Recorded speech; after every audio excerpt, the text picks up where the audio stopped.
Ada seorang pemuda, ini bubur laku sekali, bubur ayam.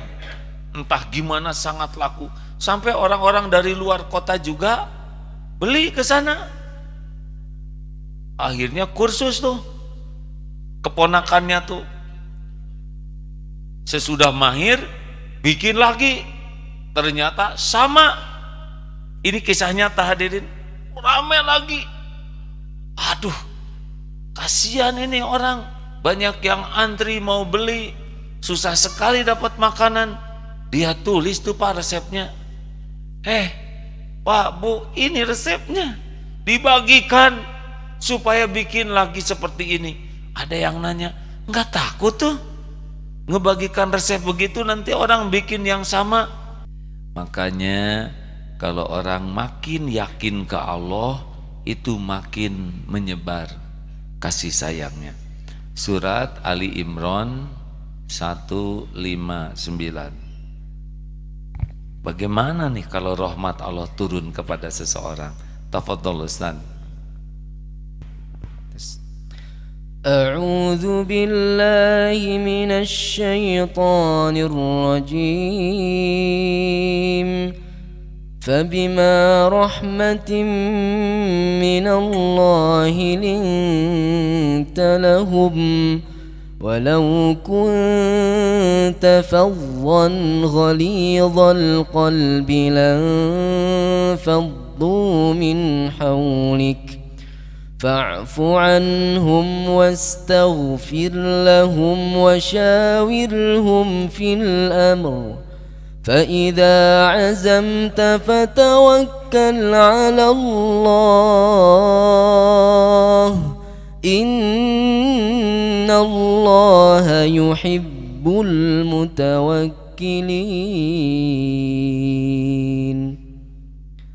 Maka berkat rahmat Allah lah engkau wahai Muhammad berlaku lemah lembut terhadap mereka. Sekiranya engkau bersikap kasar dan berhati keras, tentulah mereka menjauhkan diri dari sekitarmu. Karena itu maafkanlah mereka dan mohonkanlah ampunan untuk mereka, dan bermusyawarahlah dengan mereka dalam urusan itu. Kemudian apabila engkau telah membulatkan tekad, maka bertawakallah kepada Allah. Sungguh Allah mencintai orang yang bertawakal. Fabima rahmati minallah, hanya dengan rahmat Allah engkau bersikap lemah lembut. Jadi kita bisa punya akhlak baik pun itu adalah karena rahmat Allah. Nanti hadirin, kalau kita meninggal, kita tidak akan selamat itu oleh amal-amal kita. Yang dibawa itu amal, tapi amal yang mana? Jujur ya, kalau nanti malam misalkan malaikat maut menjemput saudara, yalah kita ya, saya mau nyebut kita tapi asa tunggu dulu ya. Kalau nanti malam kita dijemput oleh malaikat maut, coba amal mana yang kira-kira bisa menyelamatkan kita? Sholat? Khusyuk tidak? Jawab. Quran? Ngerti tidak? Banyakan mana? Baca Quran atau baca WA? Udah baca Qurannya sedikit, tidak ngerti dan diposting. Alhamdulillahirrabbilalamin. Hanya berkat rahmat Allah lah saya selesai 1,5 juz. Ya Allah terima kasih. Kenapa bari di film ya? Sedekah banyakkan mana? Uang yang kita sedekahkan atau yang kita gunakan untuk nafsu kita? Saya bisa tahu laporan tiap pengajian malam Jumat, antara jumlah uang dan jumlah orang kebaca itu rata-ratanya. Misal ya, nggak boleh sebutin, jadi tertekan karena saudara bisa ikut ngitung. Ini emang ngarangnya yang datang 3.000, Yang terkumpul 6 juta misal ya. Kita mah SD juga bisa ngitung hadirin. Mana bekal kita dari sedekah dikit. Sekarang dari amal kita, mana amal kita yang ikhlas? Susah nyarinya, betul? Saum, mana saum kita? Saum kita mah saum perut, mata tidak saum, mulut tidak saum, pikiran tidak saum, dan ngomel melulu. Berapa menit lagi azan maghrib? Seperti yang gak betah hadirin. Amal susah ikhlasnya. Udah nolong orang, kapok kita mah nolong sih dia. Tidak tahu terima kasih lah, gagal ikhlas. Ayo, mana amalnya? Yang bisa nyelamatin kita mah rahmat Allah saja. Karena ngandelin amal mah pesimis. Makanya kejarlah rahmat Allah. Salah satu di antaranya adalah memang ketakwaan ini yang akan mendatangkan rahmat Allah Subhanahu wa taala bagi kita. Wa aqimus sholata wa atuz zakah wa atiur rasul la'allakum turhamun. Dirikanlah salat, tunaikan zakat dan taatlah kepada Rasul supaya kamu dapat rahmat. Nah, jadi memang kita melakukan amal perintah tuh supaya dapat rahmat Allah. Inna rahmatallahi qaribum minal muhsinin. Al-A'raf 56. Tadi An-Nur 56, ini Al-A'raf 56. Inna rahmatallahi qaribum minal muhsinin. Sesungguhnya rahmat Allah amat dekat kepada orang-orang yang berbuat baik. Ini dia nih. Kalau sholat ya kita juga usahakan yang khusyuk, tapi kelihatannya ini lebih banyak yang kita lakukan. Makanya supaya kita dicurahkan rahmat Allah terus-terusan, ya sudahlah, kita harus memiliki 3 pro. Apa? Awas jangan salah ngomong, bukan vlog. 3 pro. 1, harus proaktif di dalam berbuat baik tuh ya. Jangan nunggu, cari. Tuh senang kemarin jumpa dengan sekelompok pemuda. Ternyata para pemuda ini suka sekali mencari masjid-masjid yang kurang bayar, yang redup-redup masjidnya yang kurang bayar tagihan listrik. Beliau siapkan lampunya, mereka pun bayar bulanan masjid itu. Nyari lagi pesantren, lingkungan, dan masjid yang airnya kurang bagus, dibor, kadang dibuatkan sumur, nggak pakai biaya. Itu proaktif. Ada juga yang ke rumah sakit, sebuah majelis taklim melihat, aduh kasihan ini di rumah sakit yang nunggu pasien, sulit cari makanan, padahal mereka pun harus cukup gizinya. Kumpulkan dengan teman-temannya, datang ke rumah sakit, proaktif. Ada juga yang ke rumah sakit lihat, aduh kasihan itu yang nunggu telantar, yang mau masuk ke rumah sakit belum dapat kamar, dia sewa rumah, dijadikan rumah singgah untuk orang yang nunggu giliran masuk rumah sakit, supaya tidak pulang pergi ke kampung yang jauh. Proaktif, luar biasa kan? Halo? Ini mah kita proaktif tuh kalau ada undangan. Tuh, barudak, jangan dulu makan. Hari ini ada pernikahan, proaktif hadirin. Perbaikan gizi. Hati-hati nih, kalau tidak diundang jangan datang, tidak halal. Oh serius? Kecuali minta dihalalkan. Tulis surat ke mempelai. Ya kan ada yang nulis surat itu ya viral.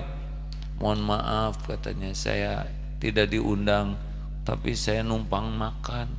Saya lapar sekali, mohon dihalalkan. Aduh, dikejar tuh oleh panitia, udah pergi, mau dibekelin uang. Proaktif juga tuh, dia cuman lapar tapi dibekelinya uang. Kalau bisa, ini saya punya teman punya prinsip begini, tolonglah orang sebelum dia minta tolong. Ini paling mantep, karena minta tolong tuh susah, dan sepertinya Allah suka kepada yang seperti ini, betul? Yang kedua, produktif. Kalau berbuat baik tuh, jangan puas dengan sekali berbuat baik, terus sebanyak mungkin peluang, selebar mungkin spektrumnya. Saya kalau sedekah uang mah nggak bisa. Kalau uang nggak ada, saya bisa pahami ya, wajah-wajah kita kan wajah-wajah dalam pengharapan ya. Hadirin, kalau uang nggak bisa, kita bisa dengan berbagai kebaikan lainnya. Paling minimal perhatian. Ada temennya, aduh friend, saya mau curhat nih, kemana-mana nggak ada yang dengar, kamu dengar nggak? Ya sok lah, dengerin. Karena ada kalanya orang jadi lega sesudah bisa menumpahkan hatinya. Dengar baik-baik dan jangan suka dipotong. Eta mah pedah dosa, mana mah menderita teh dosa sia. Tuh jadi dendam. Hadirin, kenapa ya saya hidupnya menderita? Nya eta teh azab, mana teh nyaho. Dengar.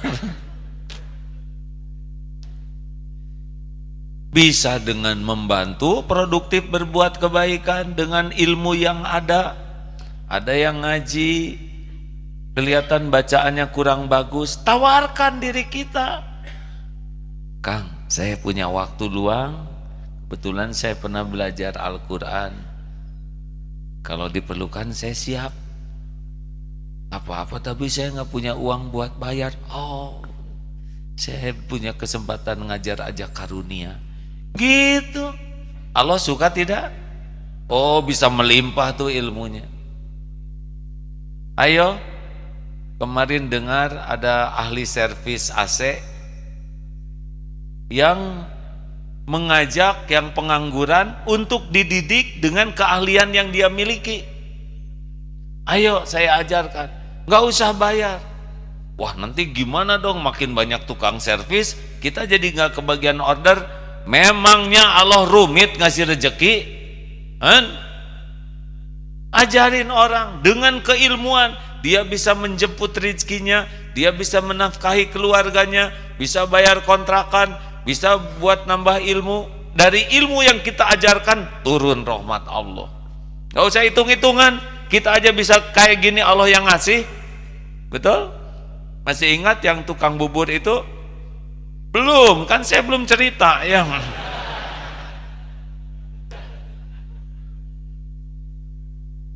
Ada seorang pemuda, ini bubur laku sekali, bubur ayam. Entah gimana sangat laku, sampai orang-orang dari luar kota juga beli ke sana. Akhirnya kursus tuh. Keponakannya tuh sesudah mahir bikin lagi. Ternyata sama. Ini kisah nyata hadirin. Rame lagi. Aduh, kasihan ini orang. Banyak yang antri mau beli. Susah sekali dapat makanan. Dia tulis tuh Pak resepnya. Pak, Bu, ini resepnya. Dibagikan supaya bikin lagi seperti ini. Ada yang nanya, nggak takut tuh ngebagikan resep begitu nanti orang bikin yang sama? Lah, saya aja dididik oleh paman saya begini, usaha saya maju, paman saya nggak berkurang rezekinya. Emang yang ngebagiin rezeki siapa? Allah. Langsung mau ngajarin yang saya ngajarin nyontek apa nih gimana? Saya selalu sukses nih nyontek. Jangan ngajarin yang ngaco, hadirin ya, yang baik-baik saja. Saya mulai bocap 2 cula, sekali kedip akhwat bisa ngelepek. Saya mau ngajarin ngedip, doraka hadirin.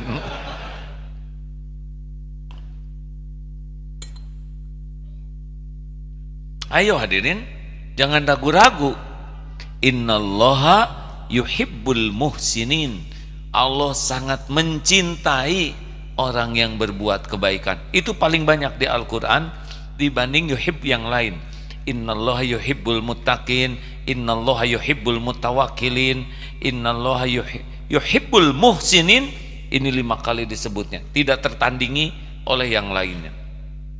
Dan dalam surat Al-Araf ayat 56 tadi, inna rahmatallahi qaribun minal muhsinin. Dan yang ketiga adalah pro. Yang pertama pro apa? Ini merada ilmiah kali ini ya. Apa-apalah, sekali-kali kelihatan pintar. Proaktif. Jadi kita harus punya inisiatif. Zaman sekarang mah kalau nggak proaktif mah nggak kebagian. Yang kedua, produktif. Bisa dengan harta, tenaga, waktu, pikiran. Pokoknya ada kesempatan beramal. Ah, saya mah orang duafa. Ini cari tempat yang ada sampah, pungut, ikut ke toilet, gosek. Makin banyak kebaikan yang kita lakukan, makin ikhlas, makin berkah hidup kita. Dan yang ketiga, sing profesional atau hadirin berbuat baik tuh. Profesional tuh sigma kepuasan namanya. Apa?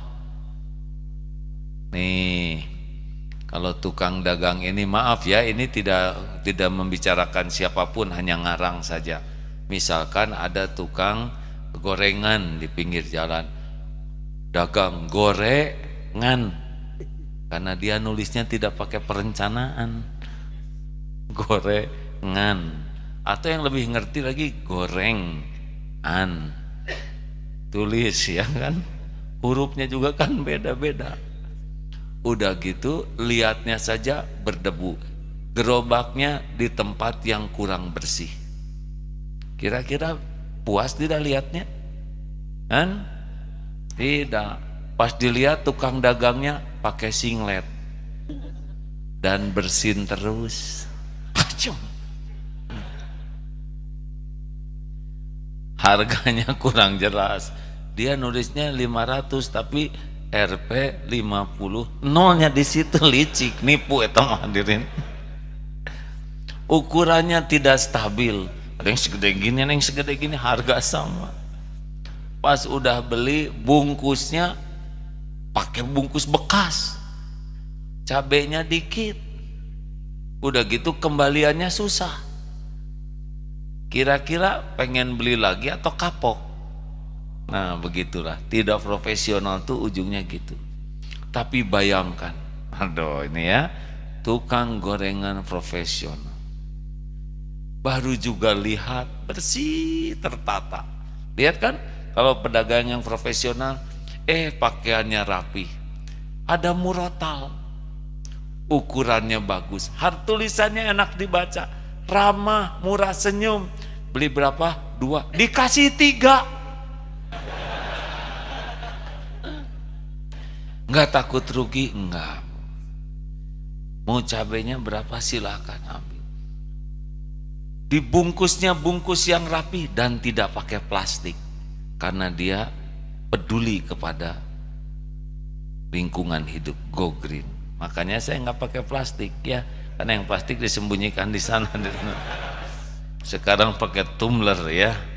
Nah hadirin sekalian, pas pulangnya diantar sampai profesional, disampaikan dengan tangan yang baik, kembaliannya tidak dikurangi sepeser pun. Assalamualaikum, terima kasih Ibu sudah berkenan belanja ke sini. Lihat puas, ngobrol puas, lihat barang puas, bayar puas, dimakan puas, pulangnya puas, balik lagi. Harusnya bukan cuma dagang yang profesional itu, tapi berbuat kebaikan juga. Sepakat hadirin? Sumbangan untuk fakir miskin. Fakir miskin RT 1 dipersilahkan naik ke panggung. Aduh, naik Pak untuy. Ini mah pembantaian hadirin. membantai perasaan, membantai harga diri, benar? Tahu nggak amplopnya berapa? 10.000. Kejam ini hadirin, tidak profesional sekali. Kalau mau ngasih, kasih dong, kirim ke sana pakai diuntui-untui begitu. Kasih yang memuaskan, datangi ke sana, tidak harus selalu dipotret kalau mereka tidak berkenan. Belum tentu orang yang dikasih mau dipajang, benar? Minta izin dulu, tidak apa-apa. Jangan juga udah dipotret pakai strip hitam di mah. Oh itu mah jadi seperti penjahat. Sing sempurnakan kebaikan tuh, setuju?